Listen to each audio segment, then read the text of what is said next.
आप सब ये तो जानते ही हो कि हमारे सोलर सिस्टम यानी सौरमंडल में 8 ग्रह है और आप ये भी जानते हो कि पृथ्वी पे 365 दिन मिलाकर एक वर्ष माना जाता है। लेकिन क्या आप ये जानते हो कि दूसरे ग्रहों पे कितने दिनों को एक वर्ष माना जाता है? तो चलिए आज इसी को जानने की कोशिश करते हैं। मुख्य सवाल पे बढ़ने से पहले हम यह जान लेते हैं कि पृथ्वी पे 365 दिन को ही क्यों एक वर्ष माना गया। जैसे कि हम सब ये तो जानते ही है कि सभी ग्रह सूर्य की इर्द गिर्द परिक्रमा करते हैं और आप ये भी जानते हैं कि कोई चीज एक स्थान से आरंभ करके किसी अन्य चीज की परिक्रमा करती है तो कुछ समय बाद फिर से उसी आरंभिक स्थान पर पहुंचती है। तो ठीक उसी प्रकार हमारे सभी ग्रह भी सूरज की परिक्रमा करने पर कुछ समय बाद फिर से उनके आरंभिक स्थान पर पहुंचते हैं और उसी में हमारा उत्तर छिपा है। तो वीडियो में अंत तक बने रहिए।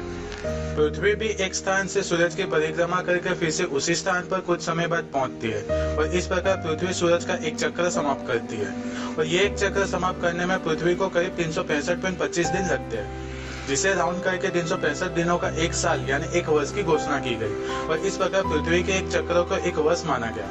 अब जब आप जान चुके हो पृथ्वी पे एक वर्ष कैसे माना जाता है, तो अब आते हैं अपने मुख्य सवाल पे कि सौरमंडल में हर ग्रह पे कितने दिनों को एक वर्ष माना जाता है। तो थोड़ा ध्यान से सुनिएगा।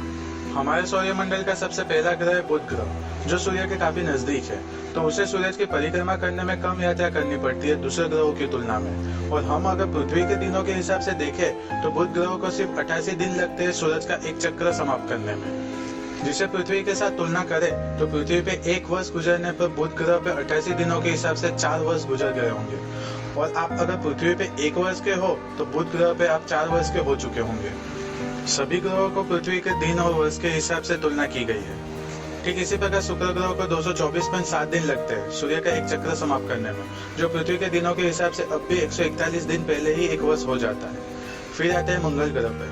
मंगल ग्रह को 686.93 दिन लगते हैं सूर्य का एक चक्र समाप्त करने में और इस प्रकार आप अगर पृथ्वी पे 5 वर्ष के हो तो मंगल ग्रह पे आप अभी 3.2 वर्ष के ही होंगे।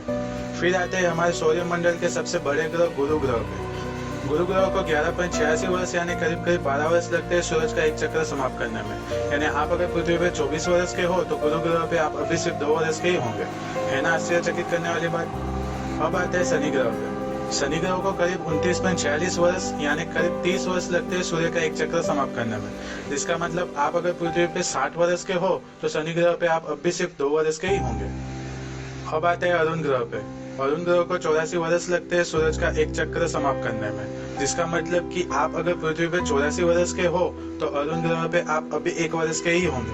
है ना होश उड़ा देने वाली बात। सब्र कीजिए, सही मायने में होश तो अब उड़ेंगे जब आप आखिरी ग्रह के बारे में जानेंगे। सौरमंडल का आखिरी ग्रह नेपच्यून ग्रह है। नेपच्यून ग्रह को 165 साल लगते हैं सूर्य का एक चक्र समाप्त करने में। यानी कि पृथ्वी पे आपका जीवन काल समाप्त हो जाएगा, लेकिन तब भी नेपच्यून ग्रह पे आपको 1 वर्ष भी नहीं हुए होंगे और पृथ्वी पे एक सदी समाप्त हो चुकी होगी। अगर 2020 को पृथ्वी के वर्ष के हिसाब से देखें तो नेपच्यून ग्रह का एक साल 2185 में होगा। उड़ गए ना हो सभी ग्रहों के वर्ष के बारे में जानकर। आशा करता हूँ कि आपको वीडियो अच्छी लगी हो और आप ऐसे ही आगे और वीडियोस देखना चाहते हो तो इसे लाइक शेयर और सब्सक्राइब जरूर करें और नीचे दिए गए बेल आइकन को भी जरूर क्लिक करें ताकि वीडियो की नोटिफिकेशन आपको मिलती रहे।